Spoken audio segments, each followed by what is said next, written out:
रांझाणी उनखे बेदर्दी सां क़त्ल रांझाणी उनखे बेदर्दी सां क़त्ल कयो वियो पुलिस बि जेको आहे बेहस नज़र आई तव्हां छा चवंदा सर क़ौम परस्त मारिया पिया था वञनि मां त चवां थो जेको बि ॿारनि वारो मसइलो आहे इहो थियणु न खपे अमन अमान बहाल थियणु खपे एक ॿिए जे लाइ प्यार मोहबत हुअणु खपे हिन मुल्क में पहिरियां त इहे सभु हालतूं न हुयूं जेके हाणे हालतूं पैदा थियूं आहिनि ऐं हुकूमत जी ज़िम्मेदारी आहे त उहा ज़िम्मेदारी पूरी कनि अमन अमान बहाल कनि जेको हितां जो सिटीज़न आहे उनखे तहफ़ुज़ फ़राहम कनि बाक़ी छाजे लाइ हुकूमत आहे एॾी लाइ आहे ऐं इहा ग़लति ॻाल्हि आहे जेको बि क़त्ल गारत थिए थो जंहिं बि नमूने सां उहो ग़लति सर तव्हांजो दौरु हुयो हिकिड़ो जेको आहे सो हुन में म्यूज़िकल कॉमेडी तमामु बहितर नमूने सां हिते मेड़ में हले पई सफ़ाई सुथराई हूंदी तमामु सुठो माहौल हींअर सर उहो हुनजो उबतड़ पियो थो हले काफ़ी गंद किचिरो आहे शहर सॼो गंदगी जी लपेट में आहे तव्हां छा चवंदा सर हिन बारे में मां इहो चवंदुसि त जेके साहिब इक़्तिदार आहिनि या जेके पंहिंजे चेयरमैन आहिनि यूसी थिया उन्हनि खे पंहिंजी जवाबदारी जी ख़बर कान्हे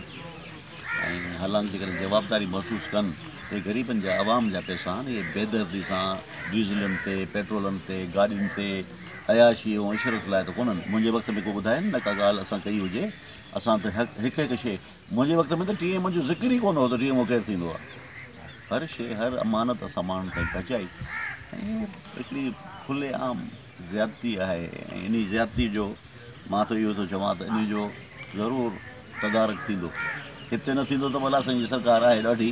उहा पकड़ पछाड़ कंदी जेको ग़रीबनि यतीमनि जा पैसा खाईंदो उहो कहिड़े नमूने सां आराम सां रही सघंदो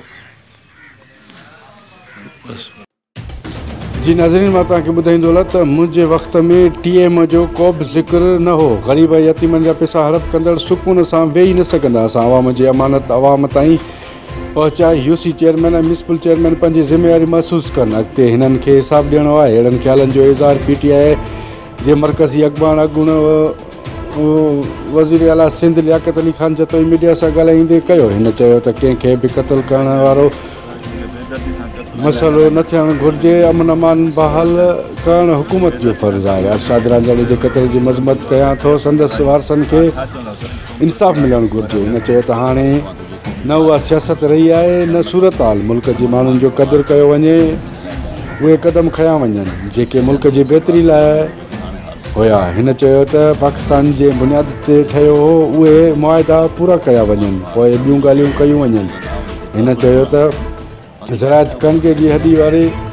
हैसियत रखे थी माण्हुनि जी ज़िंदगी जो दारो मदार उन ते आहे हिन वधीक चयो त जोई जे आबादगारनि जो पाणी वारो मसइलो हल करे खेनि पाणी फ़राहम कयो वञे छो त माण्हुनि खे पाणी न मिलंदो त उहे एहतजाज न कंदा त ॿियो छा कंदा उन मौक़े ते PTI अॻुवान डॉक्टर ख़लील सिकंदर खुआरो अॻूण तालका नाज़िम मियां सिकंदर सूमरो अली असगर ठोड़ो सैयद कमर ज़मान शाह ऐं ॿिया पिणु मौजूदु आहे अब्दुल वहीद मैसर रिपोर्ट सोच TV न्यूज़ मेहर।